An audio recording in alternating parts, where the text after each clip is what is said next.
Have you ever wondered when it's the right time to bug out during a crisis? It's a question that's crossed the minds of many, especially those who recognize the unpredictability of life and the importance of being prepared for any situation. In the world of survivalists, there are two key terms that are often thrown around: bugging in and bugging out. These are survival strategies that could mean the difference between life and death during a crisis. Bugging in refers to staying in your home or your primary residence during an emergency. It means relying on the supplies and resources you have stocked up and using the familiarity of your surroundings to your advantage. On the other hand, bugging out means leaving your home in search of a safer location, usually a bug-out location that you've identified and prepared in advance. Now, choosing between these two strategies is a decision that carries a lot of weight. It's not something to be taken lightly. Why? Because your survival could very well depend on making the right call. You might be asking, so which one's better, bugging in or bugging out? And while both strategies have their place and importance, bugging in is usually the best option for a variety of reasons. Firstly, your home is where you have the most control over your environment. It's where you have your supplies, your familiarity, and your comfort. Secondly, the journey to a bug-out location can be fraught with danger and unpredictability. And lastly, the resources at a bug-out location can be limited, making the sustainability of your survival questionable at best. But of course, there are situations where bugging out becomes the only viable option. And that's why it's crucial to understand the nuances of both strategies and to know when to use each one. In the next scenes, we'll dive deeper into the advantages of bugging in, how to know when it's time to bug out, and how to prepare for both scenarios. So let's dive deeper into why bugging in is often your best bet. Why would we choose to bug in during a crisis? This question brings us to the second chapter of our discussion, the advantages of bugging in. Let's dive right in. The first advantage of bugging in is familiarity with surroundings. Your home is your fortress, a place you know better than the back of your hand. This familiarity can be a significant advantage during a crisis. You know every nook and cranny, every squeaky floorboard, every exit and entrance. This knowledge could be crucial when it comes to avoiding danger and planning escape routes should the need arise. Secondly, bugging in provides access to supplies. The bulk of your provisions, be it food, water, medicine, or tools, are likely stored at home. Bugging in means you have immediate access to these essential supplies, without the need to carry them around, which could be a lifesaver in a crisis situation. Next up, we have security. Your home is a haven, a fortress that provides a level of security that is hard to replicate elsewhere.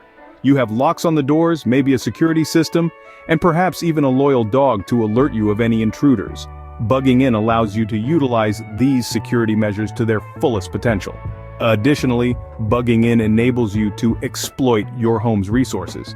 Think about it. Your home has electricity, heating, plumbing, and perhaps even a garden for growing food. All these resources can be invaluable during a crisis, providing comfort and sustainability when resources outside might be scarce. Lastly, bugging in allows you to defend your property. In a crisis, leaving your home unattended could mean losing everything.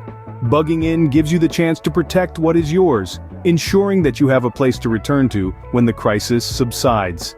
As you can see, bugging in has numerous advantages, but what about those times when bugging out is necessary? Let's explore that in our next chapter. So when should you decide to bug out? Well, the short answer is when it's too risky to stay. That's a bit vague, isn't it? Let's dig a little deeper. Think about it this way: if your home is your castle, then it's your first line of defense. But even the strongest castle can fall under the right circumstances. The same applies to your home. When the risks of staying outweigh the benefits, it's time to pack up and leave. Maybe the threat is a natural disaster like a wildfire or flood. If authorities are issuing evacuation orders, that's a clear sign, but sometimes you might have to make that call yourself. If you see the water rising or the smoke getting closer, don't wait for someone else to tell you to leave. Trust your instincts. Other times the threat might be human in nature.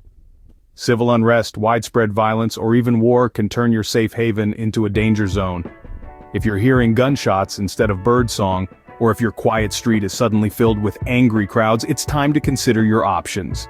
But remember, deciding to bug out isn't a decision to be made lightly. It's not just about leaving your home, it's about venturing into the unknown.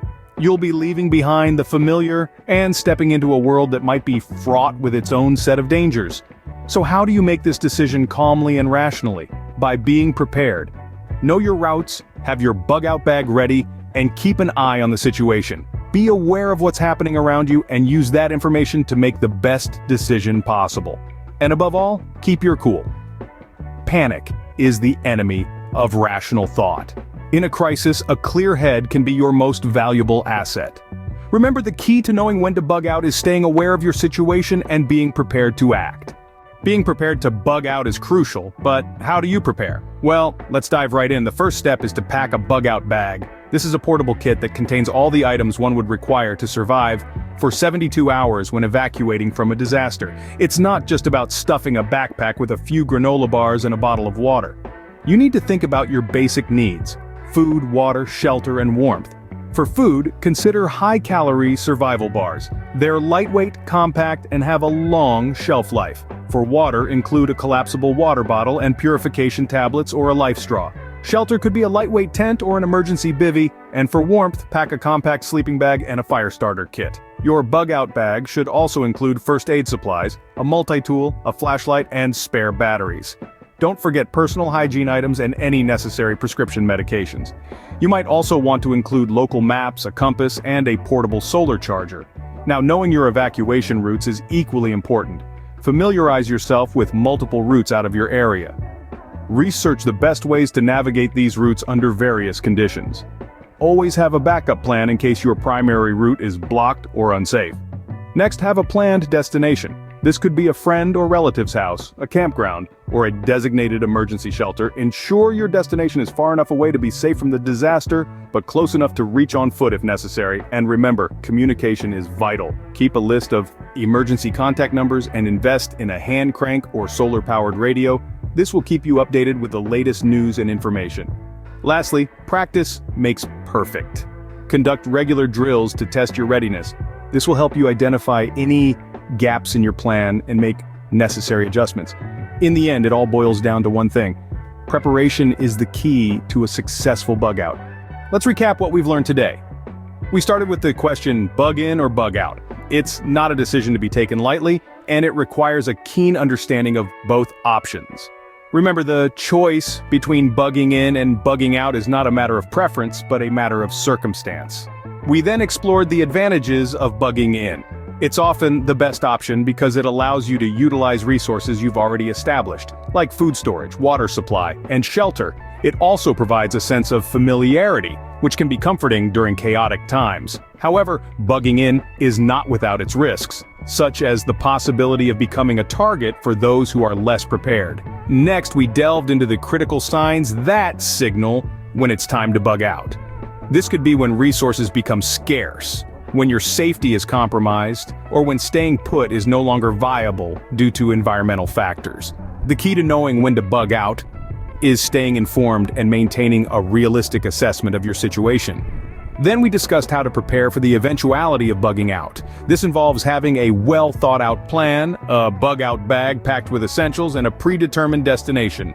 Preparing to bug out is about anticipating the unpredictable and being ready to act when the time comes. In conclusion, the decision to bug in or bug out is a complex one, dependent on a multitude of factors. The most important thing is to be prepared for both scenarios. This involves planning, gathering resources, and staying informed about your surroundings. It's about making the best decision for your safety and survival. Remember, in a crisis, the decision to bug in or bug out is crucial. Stay safe, stay prepared, and stay vigilant.